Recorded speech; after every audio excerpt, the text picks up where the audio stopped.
Troisième risque, troisième difficulté, c'est la question des territoires, des périmètres.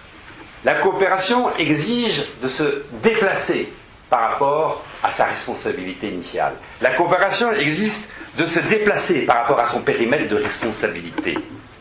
Et bien entendu, en se déplaçant de son périmètre de responsabilité, on l'offre à l'autre. Et donc on offre la possibilité que l'autre rentre dans son propre périmètre de responsabilité. Et là, les questions dites de pouvoir, de place, de rapport de force se posent.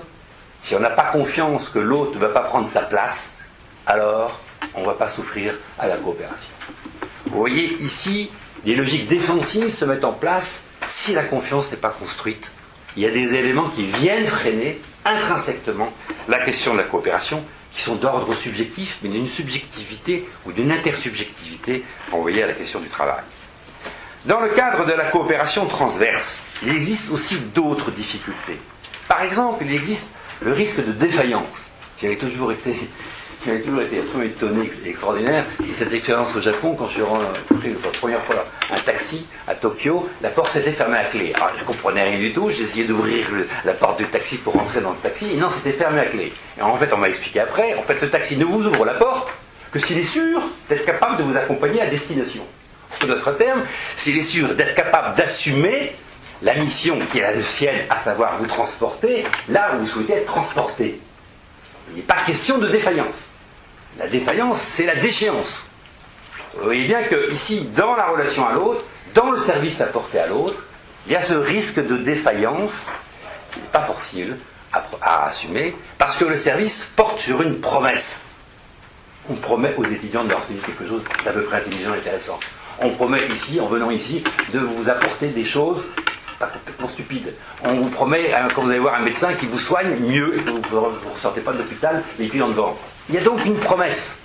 Et ça, cette promesse, en même temps, vous confronte au risque de défaillance. Deuxième aspect dans la coopération transverse, c'est le risque d'envahissement. C'est-à-dire que la grande difficulté dans la coopération transverse est dans la capacité à entendre les raisons de l'autre, à interpréter les attentes de l'autre, c'est que vous êtes obligé d'aller vers l'autre. Vous êtes obligé d'aller vers ce qu'il considère, ce qu'il attend. Donc un mouvement, on pourrait dire comme ça, généreux vers l'autre. Et ce mouvement peut être sans limite. Ce mouvement peut être non borné. Et la grande difficulté ici, c'est alors d'être pris, d'être envahi par les problèmes de l'autre. D'ailleurs, vous qui êtes ici, qui êtes souvent dans des services immatériels, vous rêvez de vos clients, de vos étudiants, de vos patients, etc. C'est-à-dire que vous êtes pris par les problèmes de l'autre. Et là, il y a ce risque d'envahissement est très important parce qu'il y a est-ce qu'on est capable de mettre des limites? Comment mettre des limites? Où est le périmètre? Où arrêter le périmètre de la coopération? Où ça s'arrête? C'est un risque extrêmement important. Lorsque ce périmètre n'est pas construit, eh bien, si la confiance n'est pas établie, enfin, avec les bénéficiaires, l'engagement va être retenu. Je prends maintenant quelques exemples de la coopération verticale, pour vous montrer un peu les difficultés que rencontre cette coopération. Eh bien, le premier problème, c'est que la coopération verticale, pour qu'elle puisse s'établir, il faut qu'elle s'établisse à propos d'enjeux, de problèmes, de difficultés rencontrés dans le travail. On va être en situation d'identifier ces difficultés, de les mettre en discussion dans les équipes en présence de hiérarchiques. En d'autres termes, il faut être capable de faire la distinction entre soi et les problèmes rencontrés dans le travail. Et surtout, à travers cette capacité à les mettre en discussion, eh bien, il faut affronter le risque de jugement d'incompétence du point de vue hiérarchique. Le jugement du hiérarchique sur la compétence est extrêmement mal vécu, et donc il faut arriver à avoir un système de confiance avec la hiérarchie pour être en situation de présenter les difficultés de telle manière que ces difficultés sont bien des difficultés du travail, liées au travail, à vos événements, à la forme de coopération, et pas des éléments liés à soi. Cet enjeu du risque de jugement d'incompétence est un élément très important lié de frein des formes de coopération verticale. Inversement, pour le hiérarchique, rentrer dans la coopération verticale, c'est se prendre le risque de voir se présenter des problèmes auxquelles on n'a pas de réponse. Avec un système de connaissances qui ne correspond pas à un système de connaissances permettant de surmonter les problèmes engagés. Et là, cette fois-ci, c'est un jugement d'incompétence du cadre vis-à-vis de son collaborateur. C'est un risque pour le cadre de s'engager dans la coopération et de trouver dans une situation, il n'est pas en situation d'apporter les ressources utiles pour surmonter les obstacles et les difficultés.